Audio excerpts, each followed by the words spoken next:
Moitas grazas, señor presidente da Real Academia Galega, polas súas palabras, polo convite.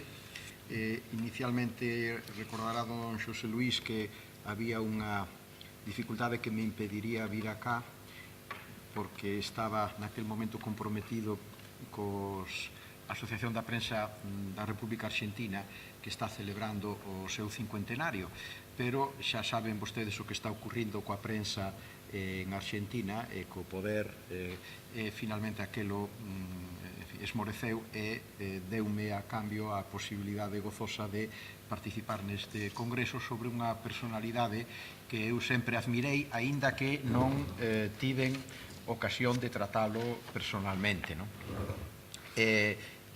O tema que se me propuña era moi axeitado aos meus intereses porque Valle Inclán é un escritor dunha importancia enorme e sempre convén revisar a súa significación dentro do sistema literario que antes se facía referencia, pero tamén a súa referencia a outros sistemas.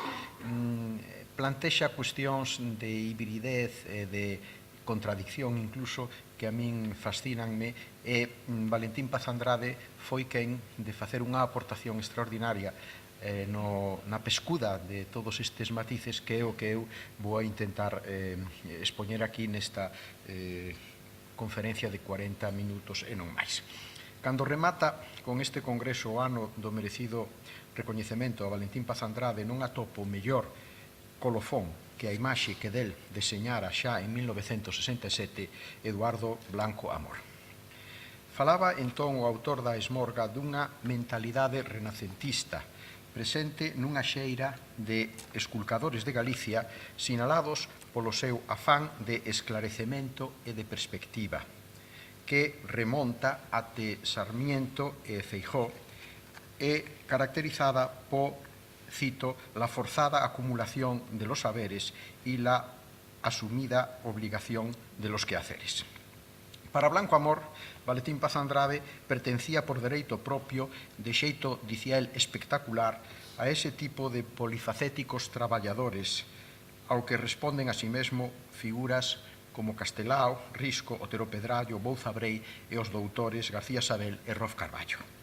Hoxe en día, no mare magnum da posmodernidade, onde a literatura resiste numantinamente asediada polas trapelas da chamada industria cultural e orfa de modelos de referencia pola deconstrucción do canon occidental, a crítica literaria pervive ou ben confinada entre muros na universidade como mero asunto académico dun grupo de individuos que repasan os libros dos demais, ou ben forma parte da división publicitaria das empresas editoriais. Non é ese, por certo, o contexto no que Valentín Paz Andrade escribiu os seus ensaios críticos sobre Valle Inclán, Guimarães Rosa ou Castelao. Trátase máis ben doutro escenario ben estudiado por autores como, por caso, Terry Eagleton no seu libro The Function of Criticism. Recorda ali o profesor de Oxford facendo uso do concepto de esfera pública de Jürgen Habermas, como o nacemento da crítica moderna se remonta á primeira metade do século XVIII, cando The Tatler de Steele e, sobre todo, The Spectator de Addison deron cohesión a unha nova clase dirixente abertamente oposta ao absolutismo. Grazas a eles, Disraeli puido definir en 1870 a intelectualidade do seu país como un conxunto de cidadáns libres e independentes entre os que existía unha igualdade natural e política. Arredor de The Spectator bulía un grupo non especializado que, máis que facer crítica literaria sensu estricto, gostaba de expresar o seu xuízo sen mordaza sobre a cultura e a sociedade no seu conxunto, con elevado grao de incidencia sobre a opinión pública, se temos en conta que a revista de Addison tiraba 3.000 exemplares e Gran Bretaña tiña daquela unha poboación total de pouco máis de 5 millóns. Logo, desafortunadamente, esa actividade que o canadiano Northrop Frye denominaría crítica pública, ficaría en clara recesión ate o estado de cousas actual que antes describíamos. Con todo, que aquela función seguía vixente até comezos do propio século XX, acredítanolo o feito de que, aínda daquela, John Morley, editor da Fortnightly Review, consideraba que os colaboradores da súa revista eran persoas ás que compría a misión de formar a opinión pública para o que demandaba deles que fosen á vez fonte de autoridade sapiencial e abelenciosos divulgadores, partícipes dunha élite espiritual culta, pero propagandistas intelectuais verosímiles. Ben sei que o país de que falo, a Galicia do século XX, non é a Inglaterra de Addison, nin 1968 é equiparable a 1768. Pero do que sí non me cabe dúbida é de que o ben coñecido lema nil novum subsole é aplicable ao caso de individuos ou grupos de nós, creadores e impulsores de revistas e xornais e prometores de tantas e tantas institucións e iniciativas culturais que, como o cabalo de Troia, agochaban un gromo de fondo compromiso con Galicia. No caso de Paz Andrade, hai que engadir xa que logo o explícito compromiso político e electoral antes e despois da Guerra Civil e o emprendemento empresarial. Por iso, Eduardo Blanco Amor propuña como mote heráldico do noso persoeiro o título do seu libro publicado polo Centro Galego de Bos Aires en 1959, Galicia como tarea. Un autor inglés, Villalme, no seu libro sobre os homes de letras na Inglaterra do século XVIII, o estudiar o chamado por el Club Spectator, conclúe que Addison e os seus pousaron a súa ollada non soamente na corte e a aristocracia, senón sobre o conxunto da sociedade e tentaron de abrirlles os ollos á literatura como ferramenta para ceibar a si mesmo as mentes. Dito noutras palabras, a cultura foi a base unificadora do bloque dirixente inglés antiabsolutista e para eles o crítico viña a ser así o principal parceiro desa misión histórica. Ese é o contexto no que, salvadas as naturais distancias, quero ver nesta conferencia a faciana literaria de Valentín Paz Andrade e de xeito especial a súa visión de Ramón María del Valle Inclán.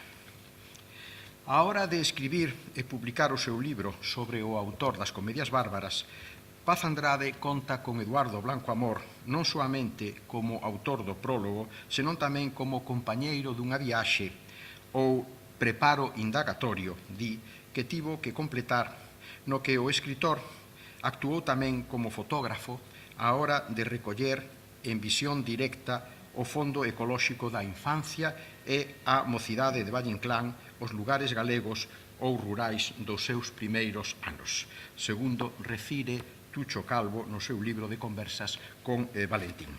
Mais na primeira daquelas dúas funcións, a de prologuista, Eduardo botalle un cabo ao seu amigo aducindo que os galegos estamos condenados a non ser comprendidos máis que por nós mesmos, de xeito que no centenario de Valle non se podería deixar de interpretalo, cito, sin penetrar en su fundamento galaico, en su radical, digámoslo sin miedo al tópico, teluricidad. A conmemoración do centenario do escritor nacido en Vilanova de Arousa o 28 de outubro de 1866, promoveu un renovado interese por parte dos críticos e os historiadores literarios, verbo da súa figura e da súa obra, que a partir de entón foi cobrando unha vixencia e unha actualidade moito máis acusada que a dos outros nomes da chamada xeneración do 98, agás probablemente no caso de Baroja. Froito do centenario é unha obra colectiva de enorme trascendencia consistente nunha valoración e estudo de conxunto enciclopédico da vida e obra de Ramón del Valle Inclán, publicada en Nova York en inglés en 1968, baixo a coordinación xeral do hispanista grego Anthony Zaharias, secundado polo costarricense Rodolfo Cardona e o norteamericano Sumner Greenfield. Entre a súa corentena de contribuintes destacan nomes como Francisco Ayala, Anderson Imbert, Avalle Arce, Casalduero, Fichter, Gullón, Raimundo Lida, Montesinos, Silverman, Sobejano, etc. Pero non faltan tampouco tres valleinclanistas galegos, Domingo García Sabel, Emilio González López e José Rubia Barcia. Valentín Paz Andrade incorpórase simultaneamente pola súa banda a tan ilustre gremio por unha vía diferente de pegada exclusivamente autóctona. En 1966 é convidado por terceira vez ás Xornadas Galegas de Bos Aires, ás que concorre xa con notable éxito como orador de temas xurídicos, económicos e culturais en 1950 e 1957. En esta oportunidade, a terceira, os promotores das xornadas dende o Centro Galego da capital arxentina suxiren que o conferenciante aborde a efeméride do centenario vallinclaniano. Valentín Paz Andrade coñecía xa os libros sobre Don Ramón escritos por Gómez de la Serna, Fernández Almagro, Zamora Vicente, Guillermo Díaz Playa e Ramón Sender, entre outros. O seu afán vallinclanista levarao tamén a seguir atento á súa bibliografía que co gallo do centenario enriquecerase con obras como as de Francisco Umbral ou José Antonio Gómez Marín, La idea de la sociedad en Vallinclán. Pero o seu interese polo ilustre paisano viña de atrás dunha fonte xenuinamente autobiográfica. Como el mesmo conta, en xaneiro de 1925, algúns novos xornalistas e artistas vigueses coñeceron a maxia, di el, e a gracia do trato co maestro, co mestre, o que ofrecerán un banquete na cidade de Vigo.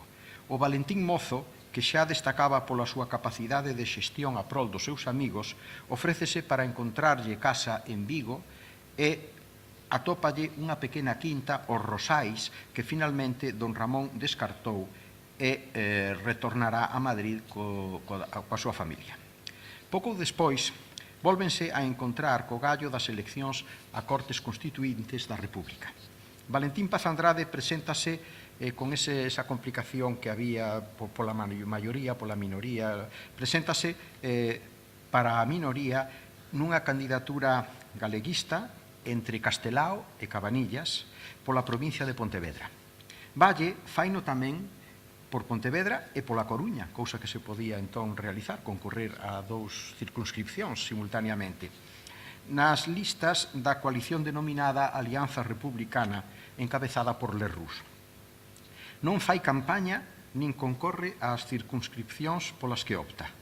O diario El Progreso, do 27 de xuño do 31, defíneo como lustre de las letras castellanas en alma gallega, e a Paz Andrade, o mesmo xornal, o define como periodista e orador. Ningún dos dous é elixido e Valle reacciona pedindo a anulación das eleccións, recoñecendo con fachenda que ni me he tomado la menor molestia para ser diputado, sin embargo, e criticando aos electores por entregarse os amos de sempre, el cacique sin escrúpulos, do xornal La Voz do día 4 de xullo. A súa pataleta non cae nada ben. Poza Juncal, no xornal El Pueblo Gallego, publica o 23 de xullo o incendiario artigo Censurable campaña contra Galicia, no que xustifica a desfeita electoral do escritor porque, di, sus paisanos no se olvidaron de lo que dijo acerca de los gallegos en fecha no muy lejana. Refírese a unha entrevista titulada Don Ramón del Valle-Inclán nos pone como no digan dueñas, que Enrique Estévez Ortega lle fixera en Vida Gallega de Vigo no ano 1926. Nun receso da tertulia madrileña de la Granja de Lenar, despois de atender con prontitude a demanda do seu entrevistador, cando este se refire a él como honra de Galicia, Valle reacciona sorprendentemente. Divide os galegos en dúas clases, una inteligente e superior, que soy yo, e outra todos los demás. Galicia só produce dos lepras, políticos e abogados. Por caso, Galicia non ten artistas, di Valle. Sotomayor é un estúpido, Llorens un necio, e Asorei non é un escultor, senón un imaginero. E conclúe, España é un país atrasado, naturalmente, pero Galicia é la región máis atrasada de España. Tamén é certo que na mesma entrevista, a pregunta de cal das súas propias obras lle interesa máis, Valle responde ninguna, e que para arranxar a crise teatral propoña fusilar a los hermanos Quintero. A tal punto, estas declaracións de 1926 resultan tan extemporáneas que Vida Gallega se ve na obriga de engadir unha nota de la redacción onde define o gran don Ramón de las Barbas de Chivo como fumador de raras plantas exóticas, hombre de muchos humos que debieron de subírsele a la cabeza. Revive tamén bellas denuncias de Valle Inclán como plaxiario, pero puntualiza o periódico que hai algo que Valle Inclán nunca copiará: el amor a su país, la defensa de su país, la solidaridad con su casta que caracteriza a los gallegos inferiores, que don Ramón aparte somos todos. Tan controvertida personalidade precisaba, sen dúbida, dun exercicio constante de comprensión por parte dos seus paisanos, como o que Blanco Amor menciona no seu limiar o libro de Valentín Paz Andrade. Comprensión e, nalgún senso, tamén reconciliación. La anunciación de Valle Inclán do noso homenaxeado representa unha decidida achega nesta liña. Amén dos xa mencionados, non lle faltarán ao creador dos esperpentos miradas empáticas e análisis comprensivos de estudiosos galegos. Penso, por caso, en Antón Risco, en José Manuel García de la Torre, e nunha larga nómina até chegar os traballos da Cátedra Valle Inclán, dirixida na Universidade de Santiago de Compostela por Margarita Santos Zas, incansável estudiosa do mestre e promotora de publicacións, simposios, cursos e todo tipo de iniciativas ao seu favor. Pero a primacía nesa xenerosa consideración galega de Ramón del Valle Inclán como un máis de nós, tena sen disputa posível outra gran personalidade da nosa cultura na que Valentín Paz Andrade está inspirándose, a que Valentín Paz Andrade coñeceu e estudiou noutra obra súa, que é precisamente Castelao na luz e na sombra. Mais aínda, a visión reivindicadora de Valle Inclán que Paz Andrade aborda cando o seu centenario, sobre a que vou a tratar brevemente, non se aparta unha amiga no sustantivo da que Castelao deixara formulada pouco tempo despois do pasamento de don Ramón nunha conferencia memorável lida en La Habana en xaneiro de 1939 e titulada Galicia e Valle Inclán. Conservamos, ademais, as notas para a súa elaboración entre os papéis e cadernos de Castelao, felizmente recuperados e editados. Dase mesmo outra concomitancia significativa. Paz Andrade escribe o seu libro publicado en 1967 sobre dúas conferencias valleinclanianas presentadas diante do outro público ultramarino, neste caso bonaerense. En certo sentido, que Paz Andrade respondera positivamente ao convite dos galegos na Arxentina para falar de Valle Inclán, igual que Castelao escollera La Habana para o seu famoso pranto pola súa morte en 1939, ben xustificado por un dos alicerces da arte literaria do autor de Tirano Banderas e As Comedias Bárbaras.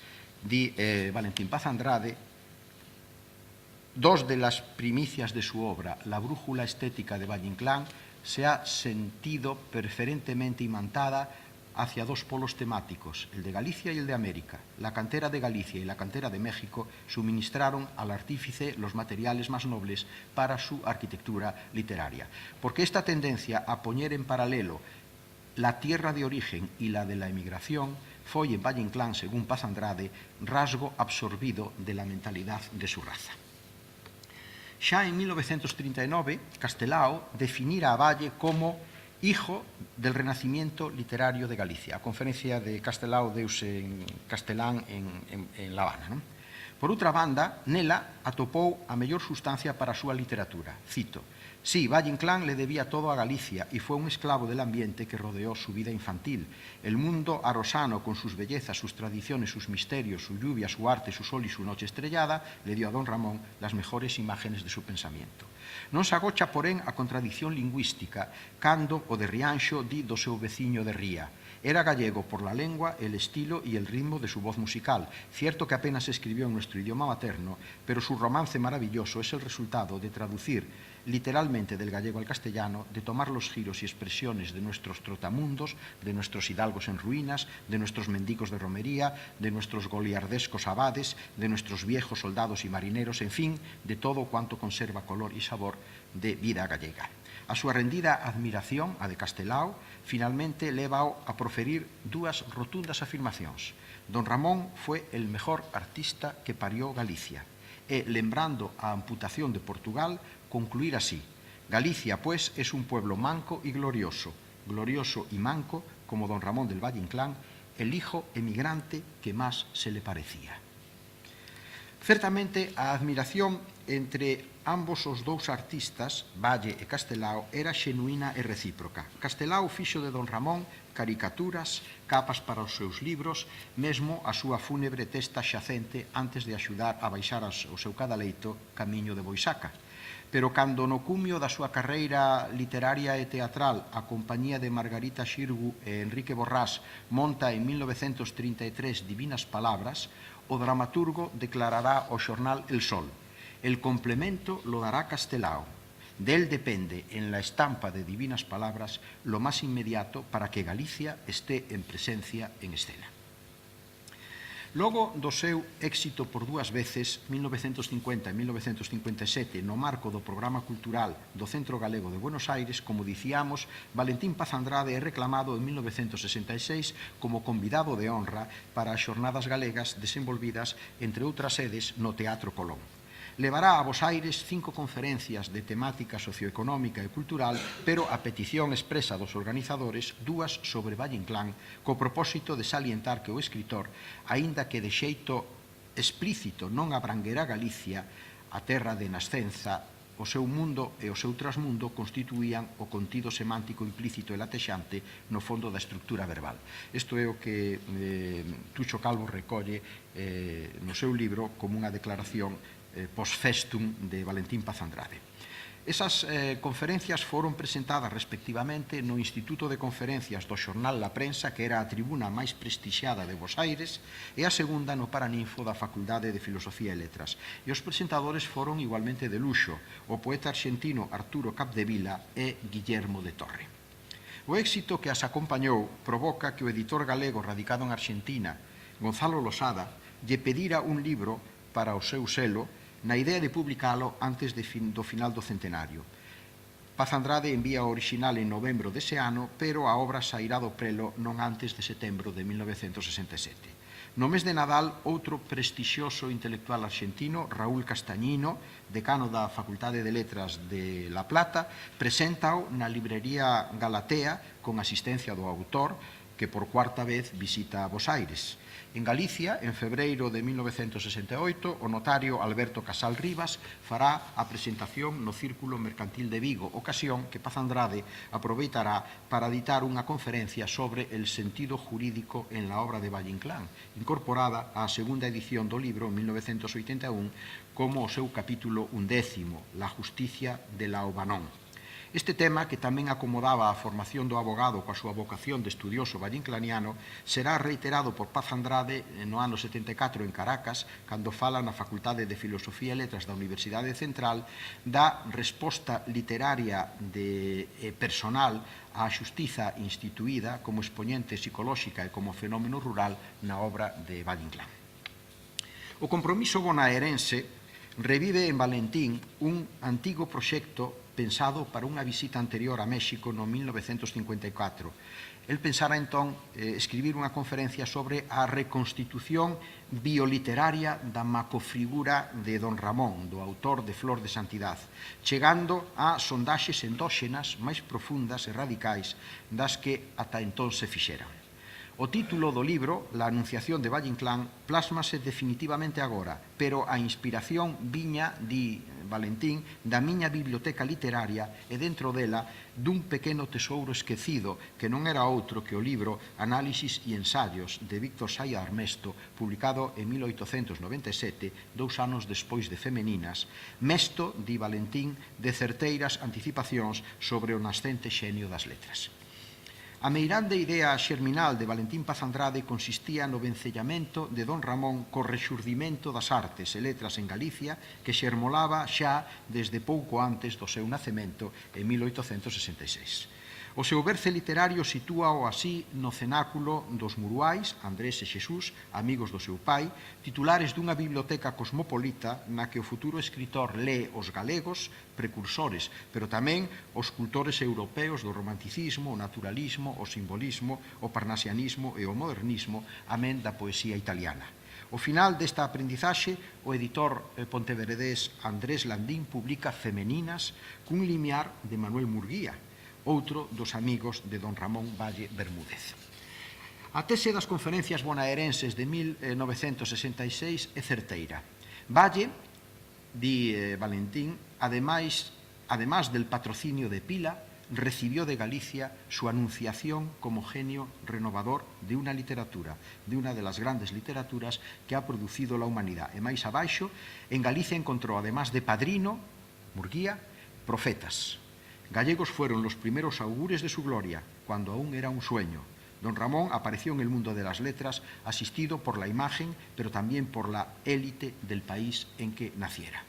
Os seus verdadeiros profetas foron Murguía e Víctor Saída Armesto, e complementariamente o seu compañeiro de Compostela, Camilo Bargiela, pola atención que lle adica no seu libro Luciérnagas de 1900. Mais adiante confirmarán ese arroupamento galego o autor de Sonata de Otoño outros dous paisanos, Salvador de Madariaga, nas súas semblanzas literarias contemporáneas, que do ano 1925, e sobre todo César Barja, ao que lle atribúe a primeira crítica vallinclaniana de conxunto no seu libro, na súa obra Libros e autores contemporáneos, que se publica no ano 35. Como vemos, pois, efectivamente non lle faltou arropamento de galegos desde Murguía ata o propio César Barja.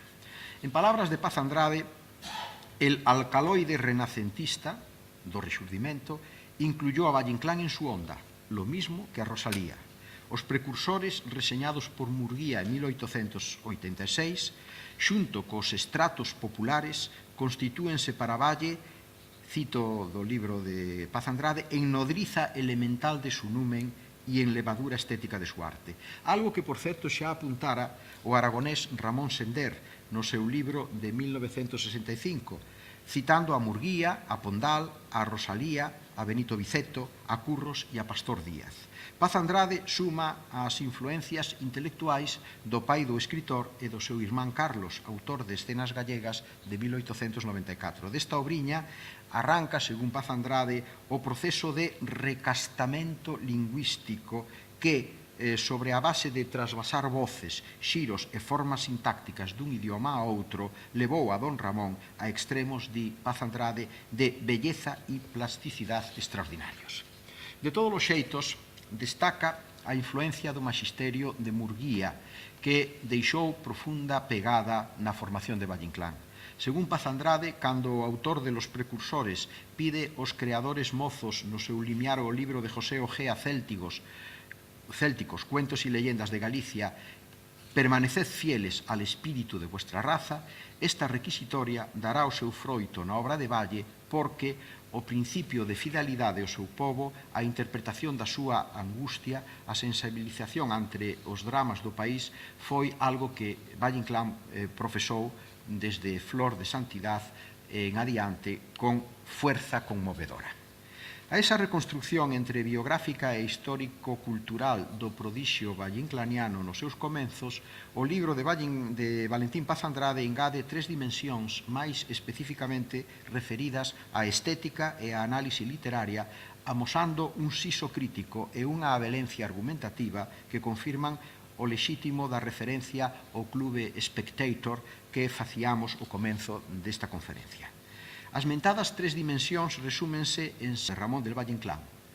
O primeiro consiste no que Paz Andrade nomea con acerto a materia de Galicia.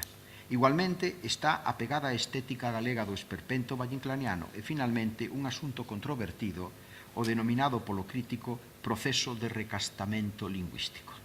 No seu libro sobre Castelao, falando do autor de Los nietos de los celtas, Rafael Lope de Haro, Paz Andrade reitera como unha das súas conviccións críticas literarias máis firmes que a materia de Galiza fora posta no Candieiro por don Ramón del Valle Inclán e os seus epígonos.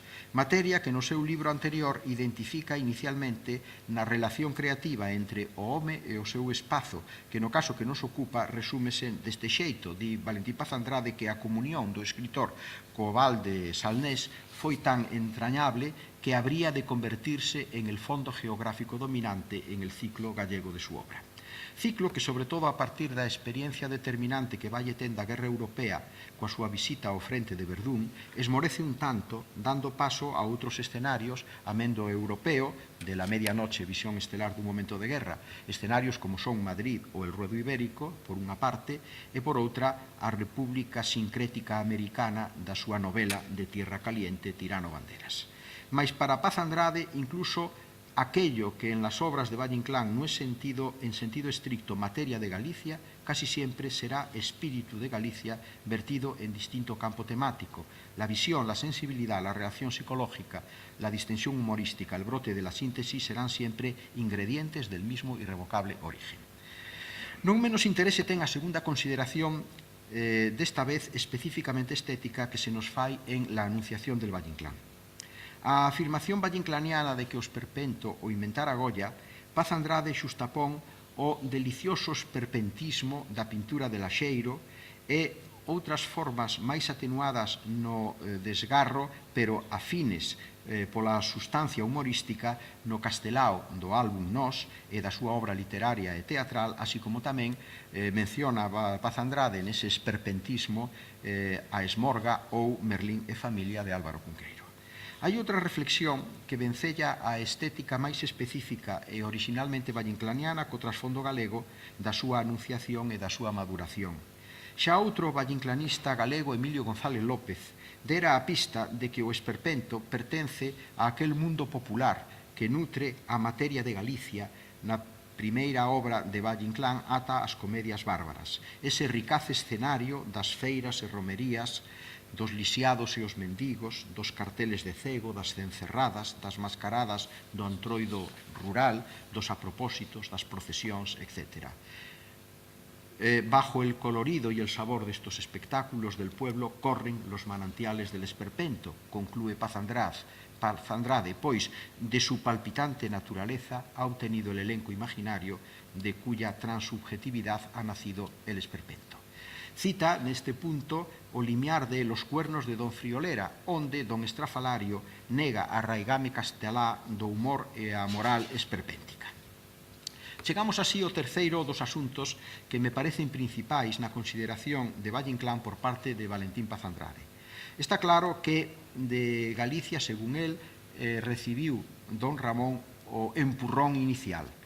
Tamén que o fondo mitográfico do país seguiu alimentando por moito tempo o obradoiro da fabulación valleinclaniana. Xa que logo, di Paz Andrade, de la Ribera Galaica partieron antes que de cualquier outro lugar los pregones del genio. Mais dende unha consideración que se adianta 25 anos ás teorías xermanas da literatura como sistema, Paz Andrade, inspirado polo pragmatismo da súa condición de home non só de libros, afeito a pescudar sobre a estructura efectiva da realidade, asume sen violentar o seu criterio que don Ramón non escribiu as obras para a terra en que naciu porque as escribira para un círculo máis extenso, para unha masa de leitores potencialmente ilimitada. Son palabras de Paz Andrade. Esa circunstancia refírese non á creación, senón á mediación da literatura e tamén á recepción da literatura como produto e o seu postprocesado, como procesos todos eles dunha acción social dentro do que os semióticos da escola alemana de Bielefeld denominan sistema literario, que nos axuda, cecais, a explicar o problema da lingua no caso de Valle Inclán. No seu capítulo sobre Valle Inclán e el idioma nativo, o autor parte do feito de que o escritor de Vilanova de Arousa non incorporou o idioma galego á súa obra, senón esporádicamente ou como elemento dun estilo desenvolvido en castelán e intenta explicar o porqué. De calquera xeito, este asunto merecelle explicación profunda. Paz Andrade adiántase á pregunta máis comprometida en función da súa tese da galecidade de Valle Inclán. Por que, siendo don Ramón un escritor medularmente gallego, su producción en la lengua gallega ha sido tan reducida e limitada al verso. A resposta inicial nace do mesmo miolo da primeira das accións sen a que o sistema literario non existiría, a pura creación literaria a partir dunha ferramenta que non é outra que a lingua. Según Paz Andrade, cando Valle comeza a escribir, o galego tiña xa un cursus de desenvolvemento contemporáneo importante en poesía, pero non en prosa. O empleo do galego para a prosa no último tercio do século XIX era aínda moi limitado. Mais axiña formúlanse outros argumentos referidos á mediación e á recepción. O autor de Femeninas sempre pretendeu converterse nun profesional da literatura. Di Paz Andrade, don Ramón escribió para vivir e non por diletantismo, o que o abocou a crear en castelán, aínda que polo seu conteúdo as obras que escribira foran galegas. Amén de fino analista literario, Valentín Paz Andrade era un excelente escritor. A súa prosa embelece a expresión das súas ideas críticas para a ledicia dos oíntes das súas conferencias e os lectores dos seus ensaios. Respecto da cuestión da lingua, artella unha fermosa imaxe. O tesouro do galego ficaba guardado por la boca e el corazón del pueblo, cando Valle comeza a escribir. O autor de Femeninas non se entrega benemérитamente como outros o fixeron a tarefa ardua de rescatalo, mais, cito, se apoderó de las joyas escondidas para engarzarlas en el primor de su lírica, para dar fuerza expresiva a su prosa, para caracterizar un género o un tipo de ficción. O xa aludido pragmatismo de Paz Andrade diante deste asunto reflíctese no argumento final. Para juzgar la conducta literaria de un escritor hai que situarlo dentro de su circunstancia. Cuando Valle Inclán comenzó su obra, la de recrear la prosa gallega estaba sin emprender, y no era pequeño mérito que, aún utilizando un vehículo afín, haya llevado el genio y la imagen de su tierra a las cúspides de la expresión artística. En la Anunciación de Valle Inclán atopei, dende as miñas primeiras pesquisas sobre la medianoche, hai xa a frioleira de case que 40 anos, unha pista pouco máis que insinuada por Valentín Paz Andrade, pero de fecunda pegada. Refírome ao que el denomina xa o sincretismo idiomático na obra do noso paisano. Ten que ver semellante iluminación ou epifanía crítica cunha sorte de funcionamento en literatura dunha lingua como sustrato de outra, a modo de palincesto. Paz Andrade apuntao cando afirma que don Ramón non se ha limitado al acarreo de vocablos y giros del idioma gallego para matizar el que llamaba castellano de sojuzgadores y después hacer otro tanto con los criollismos del decir americano. Debajo del tejido verbal supo hallar el alma concentrada del pueblo. Neste sentido, o lema do capítulo 3 de la Anunciación de Valle Inclán, dedicado precisamente aos precursores gallegos, é unha cita do artigo necrolóxico que Juan Ramón Jiménez publica no xornal El Sol en xaneiro de 1936. Vou facer unha cita que é importante, penso, para o meu argumento. Di Juan Ramón Jiménez: Ramón del Valle Inclán es un celta auténtico. Como sus contemporáneos, los mejores escritores celtas de Irlanda, George Moore, Synge, Yeats, Bernard Shaw es otro asunto, empieza influido por el simbolismo universal. En Inglaterra se ha comparado a Valle Inclán con George Moore, pero no se le parece mucho y es muy superior a él. A quienes se parece de veras es a Synge y a Yeats en el verso, a Synge en la prosa. Esta semejanza se ve en todo, alma y carne. Galicia e Irlanda siguen siendo gemelas, gemelas con J. Y como Irlanda a Yeats y a Synge, sobre todo, Galicia libró a Valle Inclán del modernismo exotista, que pasó pronto en él, por fortuna para todos, y del castellanista, de tan lamentables y duraderos resultados en algunos.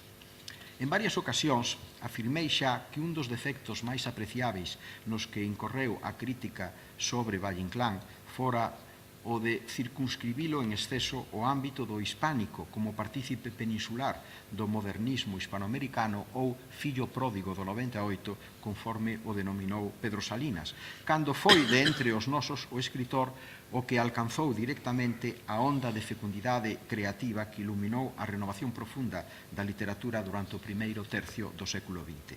Certamente, Juan Ramón Jiménez, na cita antes reseñada, que Paz Andrade recolle tamén parcialmente como un dos lemas o comezo de ese capítulo de La Anunciación de Valle Inclán, non menciona entre os escritores irlandeses o máis encomiado de todos, James Joyce, pero percibe unha raíz común extensible ao autor de Ulises e, sobre todo, apunta un rasgo fundamental, que o galego Valle era, como tamén o Joyce de Finnegan's Wake, un escritor deslenguado, el primer fablistán de España, chaman. Obstinado na empresa de crear unha lingua total, cito, como la que se hubiera formado natural y artificialmente en Galicia, sede eterna, piedra de Santiago, si hubiese estado en Galicia la presidencia de las Españas, la presidencia de la República Inmensa Española, de cuya república él hubiese sido el rey o el pretendiente. 15 anos e uns meses máis novos que don Ramón, James Augustine Joyce morre case exactamente un lustro logo del, o 11 de xaneiro de 1941. Despois de dedicar tamén toda a súa vida á escrita de poesía, teatro e novela, con escaso éxito literario, loitando sempre contra unha angustiosa penuria económica. Foron os dous individuos arrogantes, personaxes polémicos. Se ven nesta faceta, Valle acadou maior sona por non abandonar España como Joyce abandonou Irlanda para residir a maior parte dos anos comprendidos entre 1904 e 1920 en Italia, aínda que a súa amada Trieste pertencese a Austria ata 1918. Os dous conservan tamén unha intensa vinculación coa súa terra nativa, como o demostran non só as continuas viaxes dun e de outro a Irlanda e Galicia, respectivamente, senón tamén a propia temática das súas obras escritas na distancia. Pero a marxen destas elucubracións máis ou menos biográficas, podemos reparar en notorias concomitancias estéticas. Por exemplo, o concepto circular cíclico do tempo presente en Finnegan's Wake e Ulises, por influxo dunha teoría moi estimada por Joyce, a da repetición eterna de Giambattista Vico, para que a historia da humanidade era como unha cadea de corsi e ricorsi, mentras que no Valle del Ruedo Ibérico e tamén en Luces de Bohemia é o resultado tanto do gnosticismo, da mística quietista de Miguel de Molinos e do pensamento máxico desenvolvido na lámpara maravillosa como unha vivencia profunda de Compostela, unha Compostela inmovilizada, di Valle, en el éxtasis de los peregrinos, donde la cadena de los siglos tuvo siempre en sus ecos la misma resonancia. Allí las horas son una misma hora eternamente repetida bajo el cielo lluvioso. Pero con todo, e vou rematando, de termos que concretar só en un punto a coincidencia sustancial das súas respectivas artes, a elección non ofrecería lugar a dúbidas. Joyce e Valle Inclán foron principalmente dous grandes filólogos, dous xenios no dominio da linguaxe, de onde extraeron todo o necesario para a súa recreación estética dun mundo complexo e novo. Mais aínda, ambos se identifican no seguinte: se cada idioma representa unha maneira de afrontar a intelixencia do mundo e proporciona un punto de vista sobre a realidade, non é extraño que nesa era de relatividade e pluralismo que é a nosa, algúns escritores ansiosos de totalidade, pero fieles tamén ás novas actitudes favoráveis a un coñecemento antidogmático do que rodea o home, se sentisen atados de mans polo uso exclusivo dunha soa lingua. A única forma de superar esa limitación sería daquela unha especie de furor verbal que, de ser aceptada a expresión, pode servir como marco de referencia común para Joyce e para Valle Inclán. Mais sendo un o impulso que move os dous escritores, os resultados dese plurilingüismo son ben distintos no caso do galego e do irlandés. En Joyce, en Finnegan's Wake, leva o solipsismo e a incomunicabilidade, mentras que no caso de Valle Inclán, sobre todo en Tiranos Banderas, que está escrito nunha coiné de moitas linguaxes misturadas, realmente o que hai é un intento de comunicación global, de comunicación democrática, moi contradictoria con ese solipsismo de Joyce. Non tanto por este aspecto de sincretismo lingüístico como polo que Paz Andrade suliñaba como a materia de Galicia en Valle Inclán, xorde a posibilidade tamén de vencellar a obra de noso escritor con un dos premios Nobel da literatura irlandesa, William Butler Yeats. Yeats nace no mesmo decenio de Valle Inclán, naceu en 1865 e morreu 3 anos despois de Valle, en 1939. E o ano en que Valle publica Sonata de Otoño, Yeats presenta a versión definitiva de The Celtic Twilight, ese feixe de relatos de marcada inspiración na antropoloxía cultural irlandesa que o poeta remite a un narrador popular, Paddy Flynn, unha colección enriquecida con novas pezas sobre as publicadas na primeira edición. A primeira edición de Celtic Twilight foi saudada por Joyce nun periódico de Dublín como The Happiest Book de Yeats, o libro máis feliz. O artigo de Joyce sobre Yeats titúlase The Soul of Ireland, a alma de Irlanda. O propio Yeats comeza o seu estudio sobre o elemento céltico en literatura citando a Ernest Renan e a Matthew Arnold para que o característico dos povos célticos, entre os que a Galicia mítica de Valle ten o seu lugar, ven sendo a pasión pola natureza, a imaginación e a melancolía. Os labregos de Yeats falan tamén cos mortos, pois en Irlanda, como en Galicia, non existe solución de continuidade entre este mundo e o outro.